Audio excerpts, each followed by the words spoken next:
Einen wunderschönen guten Morgen, ihr Lieben. Es ist Samstagmorgen, die Sonne scheint, die Kirchenglocken läuten. Ein perfekter Zeitpunkt, euch meine Heimatstadt Bocholt vorzustellen. Von hier aus werden wir Deutschland entdecken und gemeinsam Deutsch lernen. Unbedingt dranbleiben. Kommt mit!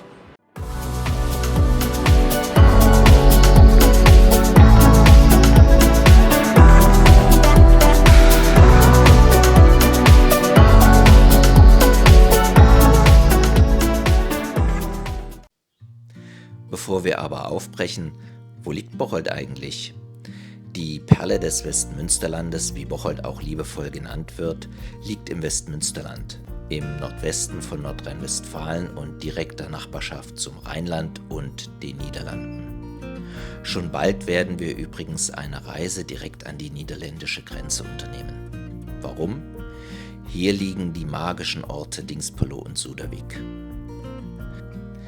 Dieses Haus hinter mir liegt in Suderwick, also in Deutschland.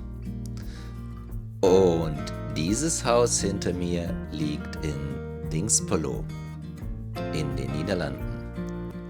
Weiter geht es nach Xanten am Niederrhein, wo wir uns auf die Spuren des Nibelungenschatzes begeben und den archäologischen Park Xanten besuchen. Hier werden noch die Überreste einer alten römischen Stadt freigelegt und das Museum ist, wie ihr sehen könnt, ein Museum zum Anfassen. Unbedingt sehenswert.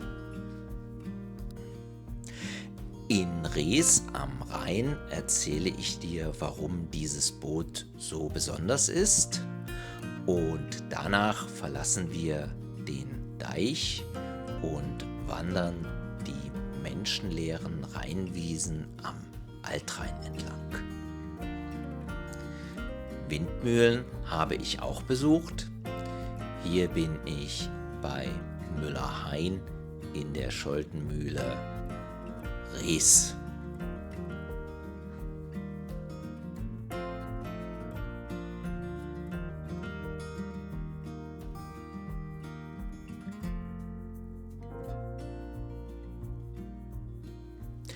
Hier siehst du das Schloss Rasfeld.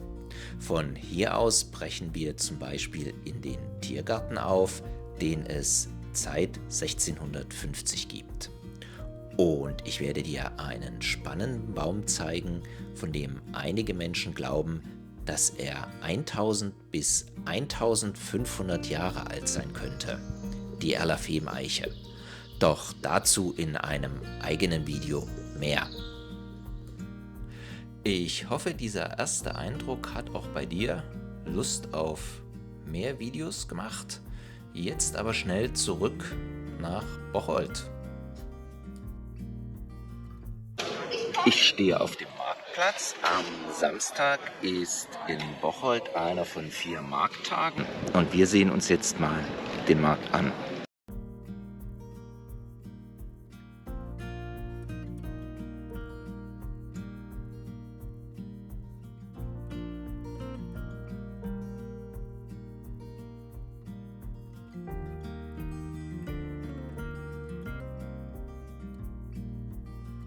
Auch wenn du in Bocholt sehr gut einkaufen gehen und zwischendurch einen Kaffee genießen kannst, hat die Innenstadt, wie viele andere Städte Deutschlands auch, mit einem Phänomen zu kämpfen, über das ich zwar berichten wollte, dann aber bei der Produktion des Videos von der Realität eingeholt wurde. Morgen ist Muttertag und hinter mir eine Konditorei. Ich werde jetzt für den Sonntag eine Muttertagstorte kaufen. Los geht's!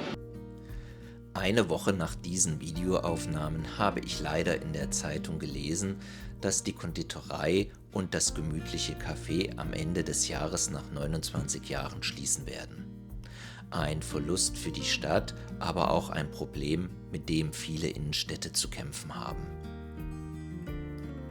Natürlich gibt es in Bocholt auch Kultur und Geschichte zu entdecken.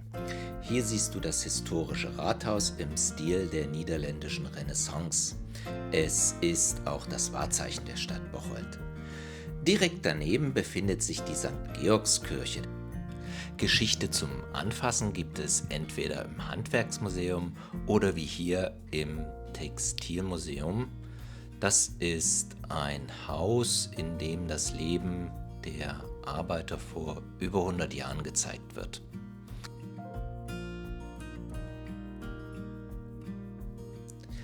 Im Mai müssen wir uns unbedingt 2 Sonntage im Kalender ankreuzen. Zum einen das Stadtfest Bocholt blüht.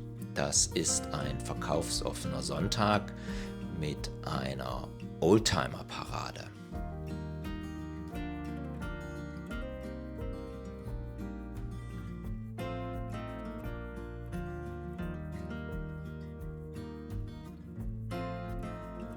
Und mit mehr als 4000 Läufern ist der Bocholter Citylauf ein Höhepunkt für Läufer und Zuschauer.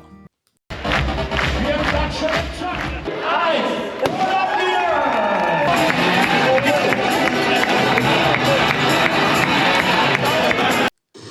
Und natürlich werde ich euch im Oktober mit auf die Bocholter Kirmes nehmen, die es seit dem Jahr 1455 gibt und als das größte Volksfest im Westmünsterland gilt.